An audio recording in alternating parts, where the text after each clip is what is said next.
Shalom.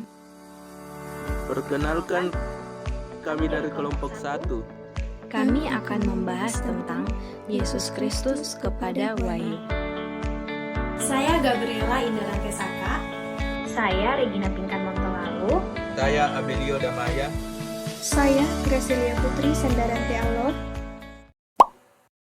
Di zaman ini, masih banyak manusia yang belum sadar akan pentingnya menjalin relasi dengan Tuhan Sang Pencipta. Manusia cenderung sibuk dengan hal-hal yang bersifat duniawi, sehingga mereka lupa akan tujuan sebenarnya mereka hidup di dunia. Namun, tak hentinya pula, Tuhan menyapa manusia lewat kasih yang tanpa disadari oleh diri manusia. Untuk itu, sebagai orang percaya, kita perlu menanggapi panggilan dan mengimani Dia sebagai juru selamat dunia. Sebelum itu, kita perlu mengetahui siapakah Yesus Kristus itu.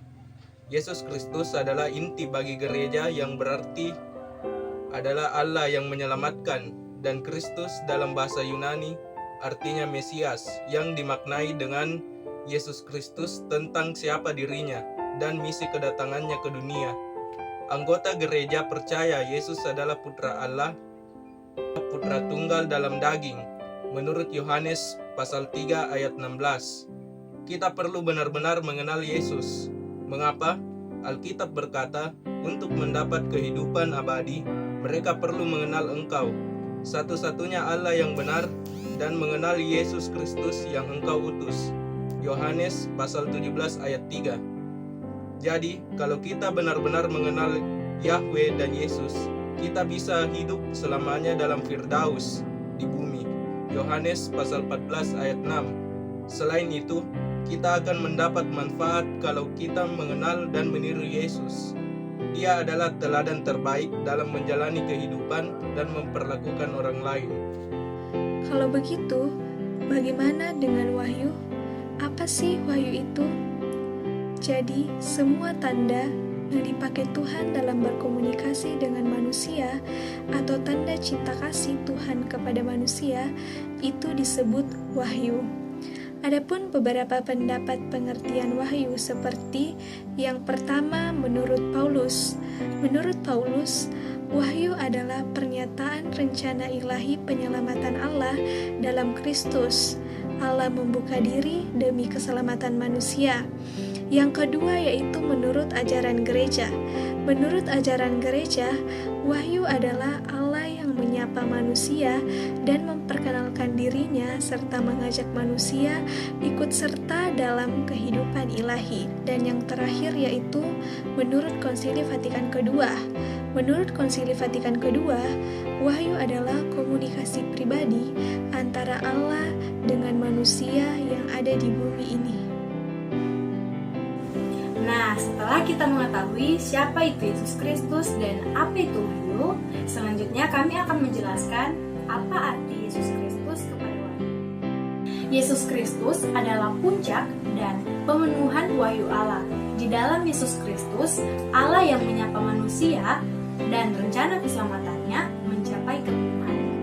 Sebab seluruh kepenuhan Allah berkenan diam di dalam Dia. Kolose 1 ayat 19.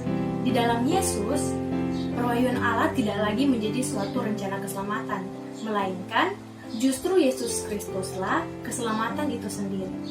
Dalam Dialah berdiam secara jasmania seluruh kepenuhan kealahan. Kolose 2 ayat 9. Dalam diri Yesus, Allah memberikan diri secara penuh kepada manusia. Yesus mewujudkan wahyu Allah dalam dirinya, dalam hidup, wafat, dan kebangkitannya. Karena itu, inkarnasi Yesus Kristus, seluruh perjalanan hidup, nasib, karya, dan memuncak dalam sengsara, wafat, dan kebangkitannya, menjadi tanda jelas bahwa wahyu Allah itu terjadi dalam sejarah kehidupan manusia. Dengan demikian, dalam diri Yesus Kristus, dengan seluruh peristiwa hidupnya merupakan keselamatan Allah, yaitu kesatuan antara Allah dan manusia. Perwahyuan Allah adalah tindakan Allah yang mengkomunikasikan dirinya. Dan komunikasi Allah yang mencapai kepenuhannya dalam Yesus Kristus itu menjadi langkah bagi Allah untuk menyapa manusia.